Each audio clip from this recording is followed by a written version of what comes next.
cuando empezamos a estudiar filosofía, lo primero que se nos viene a la mente es que podemos encontrar la respuesta a todas esas preguntas que hemos tenido a través de nuestra existencia. Por naturaleza, las personas que nos dedicamos al arte generalmente sentimos cierta empatía hacia aquellas personas que son víctimas o que atraviesan circunstancias difíciles por su posición social, su estatus, su cultura, su origen étnico y alguna otra condición que lo coloca en una posición vulnerable ante la vida. Nos empatizamos con esta situación y a partir de eso generamos una serie de emociones y pensamientos que se traducen en una obra estética.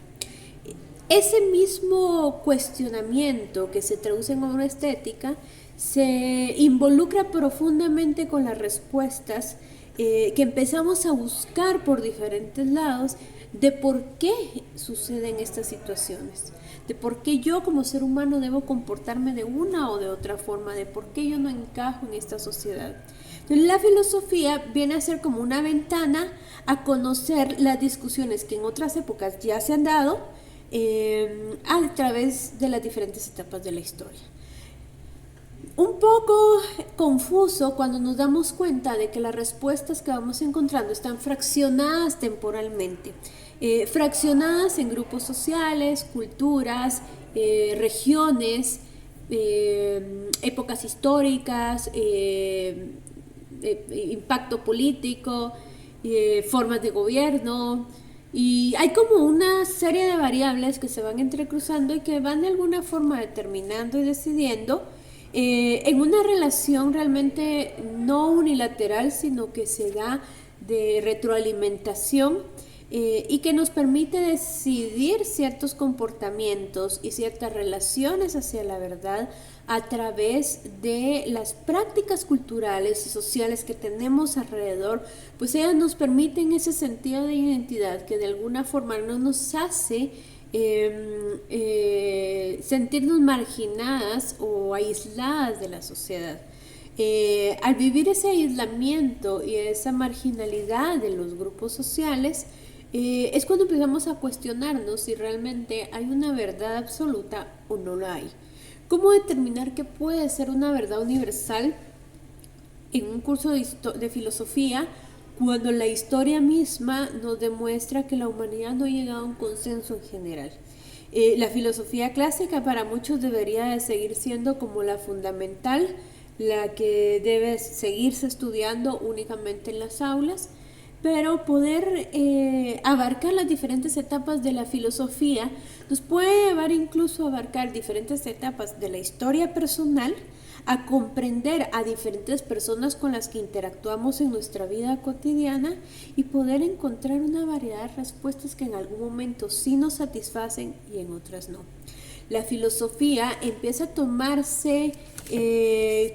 a registrarse oficialmente desde aquellos diálogos que tenía Platón, que tenía Sócrates, donde ya se cuestionaban diferentes temas, cuál era la forma de relacionarnos políticamente, cuáles eran las mejores formas del comportamiento justo, y dentro de ellas empiezan a hablarse de qué es lo que amerita ser bello. Realmente la filosofía y el arte van a tener esta presencia básicamente desde esta época clásica hasta las finales del siglo XIX, cuando ya surge la estética como una disciplina específica en la cual hay personas que deciden tomarse el tiempo de filosofar alrededor del tema de la belleza como tal. Pero anteriormente las personas que se dedicaban a la filosofía realizaban diálogos, ensayos, escritos, donde iban comentando diferentes temas y entre ellos se podían seleccionar algunos que estaban íntimamente relacionados a la expresión de la belleza y en algunos casos del arte como medio de manifestar esa belleza. Por eso es que vemos filosofía del arte en esta etapa de la historia y podemos observar a la educación estética a partir de la creación de la misma disciplina ya cuando estamos entrando en el 1900. Por eso, cuando vamos en este curso de filosofía y arte, lo que vamos a estar estudiando son como esos diálogos en los cuales aparece el término de qué es la belleza y poder comprender desde el curso de historia del arte que vamos el trimestre pasado, cómo hay una relación bilateral entre lo que sucedía en la historia, cómo se reflejaba en las obras artísticas y cómo esto también tiene una coherencia con el planteamiento filosófico del momento. Digamos, ya cuando partimos de los clásicos, vamos a encontrarnos con un tema de discusión importante para los filósofos y las filósofas, que va a ser si la verdad o el conocimiento absoluto lo debemos encontrar en el objeto como tal o en la idea como tal. Y vean cómo es importante que el principio de la filosofía nos habla del objeto y del sujeto. Y el arte contemporáneo, la filosofía contemporánea, la actual, vuelve a retomar al objeto como un planteamiento estético conceptual. Entonces, si no comprendemos desde este planteamiento de la filosofía clásica, es bien difícil que logremos llegar a deducir y descubrir qué es el arte conceptual ya en lo contemporáneo, porque sí hay como un ir y regresar y una evolución constante de estos pensamientos. No es que cambien totalmente, sino que van transformándose. Ya la filosofía nos hablaba si había un objeto en el cual se depositaba la verdad, o si la verdad se depositaba en la idea que el sujeto tenía sobre ese objeto. Eso quiere decir que, por ejemplo, si yo veo un árbol, ¿el árbol existe en el árbol en sí mismo o existe por la idea que yo tengo de que ese árbol existe? Porque alguien a mí me enseñó que ese árbol existe. Entonces, ahorita en el curso vamos a empezar a ver algunos ejemplos que nos pueden servir para discutir precisamente en cuál de ambos lados está y dejar bien sentado que estos son los dos planteamientos de los cuales parte el principio de hacia dónde vamos a ir a buscar las respuestas que estamos tratando de encontrar. Nos va a permitir ir descubriendo cómo ha evolucionado la filosofía a través de la historia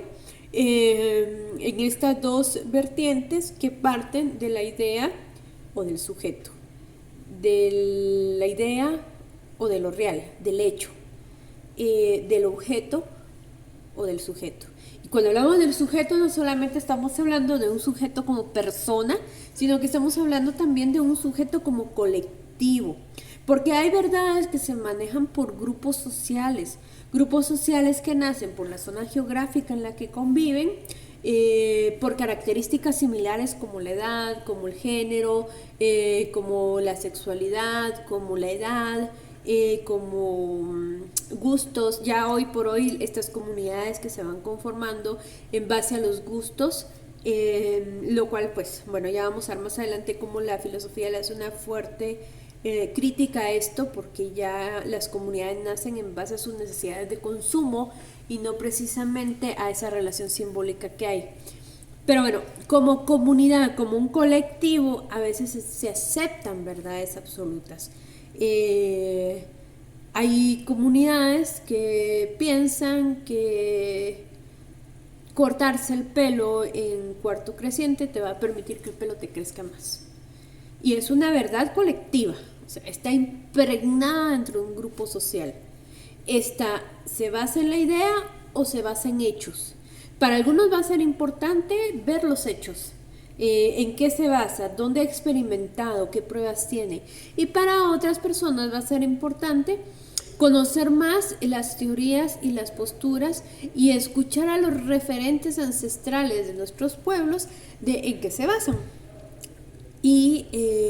de ahí tiene mucho que ver nuestra tendencia hacia el realismo o al materialismo o hacia el idealismo como tal, o dogmatismo o diferentes vertientes que va a tener la búsqueda del conocimiento a través de ya sea el hecho o la idea.